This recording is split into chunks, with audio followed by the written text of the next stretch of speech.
everybody. Come on, boy. Hey, Avery. Avery has known me for a very long time, and I am blessed because of that.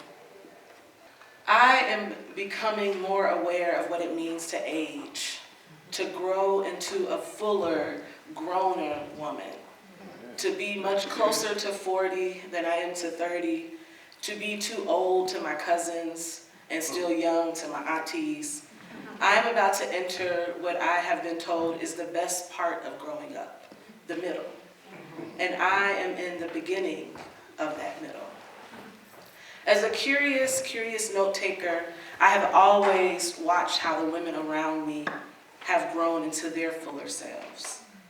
What they've taught me by the courage of their own life, how they enter a room, what they say, what they don't say, how they say it. And when something is of note, I make sure to remember. I call these moments or these people pearls. And throughout my girlhood, my teenagehood, my awkward years, this new grown woman, I've been collecting and stringing these pearls together. These have been what I've studied. These have been the notes that I've studied since girlhood. And I've always imagined what it would be when they're fully strung, when I'm fully adorned. Would I be like Miss Author? Now, Miss Rehova Author was a friend of my grandmother's. To some, they know her as the Sunday school teacher. Others might know her from being on the couples club.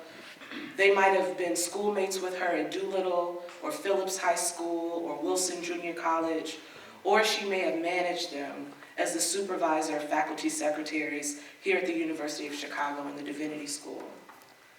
But I knew her as one of my grandparents' dearest and oldest friends, as a woman who taught me how to express gratitude and appreciation for the people around you.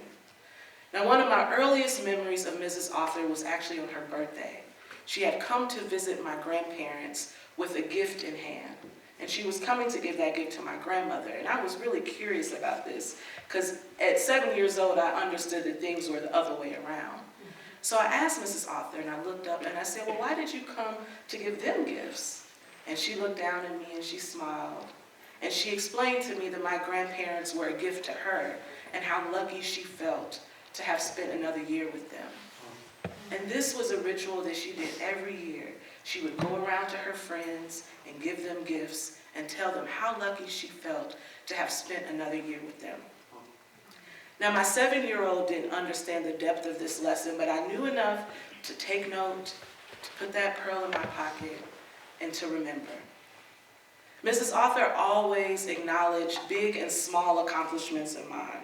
She would give a small note with a card. But every gift had a card, and in my family, the proper order was to open the cards, then to open the gifts. And every time she gave me a gift, I wrote her a thank you note. And every time I wrote her a thank you note, she wrote me a thank you note with another token, with a small token. And what I did not know then, that I know now, is how I learned the way she persevered through her thank you notes. Over the years, Mrs. Author's penmanship had changed. A surgical accident damaged the nerve in her right arm, so she had to teach herself how to write with her left hand. And her signature became less precise. It trembled across the note cards, but it was persistent. And Mrs. Author always signed her name. Aunt Lucille was another pearl. Now, Aunt Lucille was my aunt by relationship, not by blood, which is a very important distinction for this story. She was my grandparents' next door neighbor. She was the secretary of the block club. She always wore a house dress with gray pin curls. She was a tall, fair-skinned woman with really pronounced eyebrows. Her house was always hot, and it smelled more like the Virginia Slims she was trying to mask than the perfume she used to cover it. But Aunt Lucille taught me the power of mystery and boundaries. On occasion, when my grandparents weren't home, I would go there after school. If my grandparents weren't home, I would go to Aunt Lucille's house to wait for them on her couch. Now, there were specific instructions on how I would to arrive at Aunt Lucille's house. My first order was to go across the street to see if Mr. and Mrs. Alexander were home. And if they weren't home, then and only then was I to go to Aunt Lucille's house to knock on the door to wait for my grandparents. I'm not sure if Aunt Lucille actually liked me or she tolerated me, but she took responsibility for me. And she gave me a safe place to wait until my grandparents arrived. Now, I was clear anytime I sat in Aunt Lucille's couch that I was not to move. I don't ever remember her telling me not to move anywhere, but her posture made it clear that I was to sit quiet until my grandparents arrived.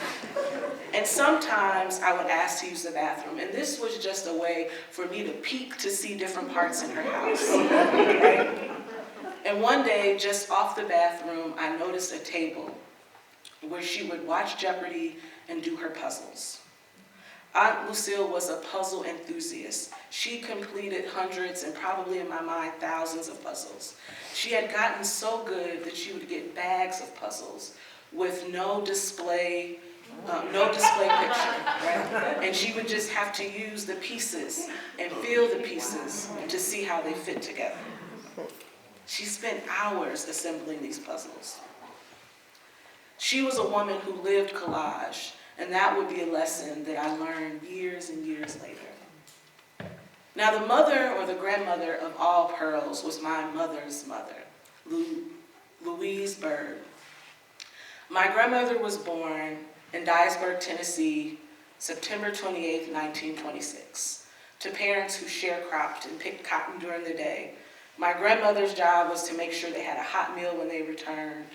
When she was in high school, she was the top of her home economics class. And the person who was at the top of the class had the distinction of cleaning the Hillman's house.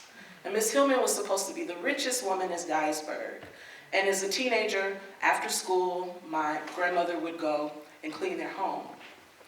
Now, my grandmother, when she was telling me these stories, hinted at what she experienced while she was cleaning the homes. There was one time she was cleaning the homes and Mrs. Hillman's son had come back, she said, on furlough. And as she was cleaning the bathroom, he laid across the bed and unbuttoned his pants and began to give her compliments as she was cleaning. And my grandmother didn't go into the details of this story, but it was enough for me to know why she was so persistent when moving from Dyersburg to Tennessee to never clean another white woman's home.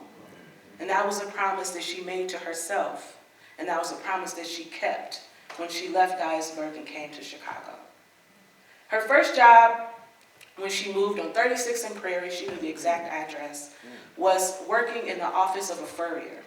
And she had saved so much money that summer that she was able to buy a small fur shawl for herself and her sister. And that to her was the promise that she made to never have to clean another white woman's home.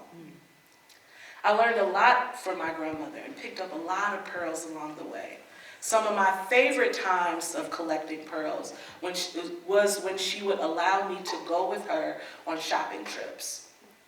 She loved to shop. She loved to grocery shop. She loved thrift shopping. She loved department stores. Her favorite was Macy's. But most of our memories were at the JCPenney.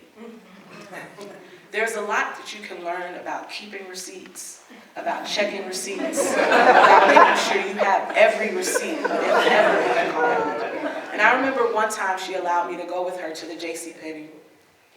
And we were returning some shoes that she had bought for me that were a little too tight for my feet. And the cashier kept asking her, "Are you sure you haven't worn these shoes?" And increasingly, my grandmother, of course she's a polite woman, she said no. The lady took out the shoes and examined them. "Are you sure you haven't worn these shoes?" My grandmother at this point had said no. And they were going back and forth, and I wasn't embarrassed, but I definitely felt awkward because there wasn't a crowd, but in my mind, everybody heard us. And I remember tapping onto my grandmother and saying, "Grandmommy, she's pregnant." And she looked at me and she said, "I didn't get her pregnant."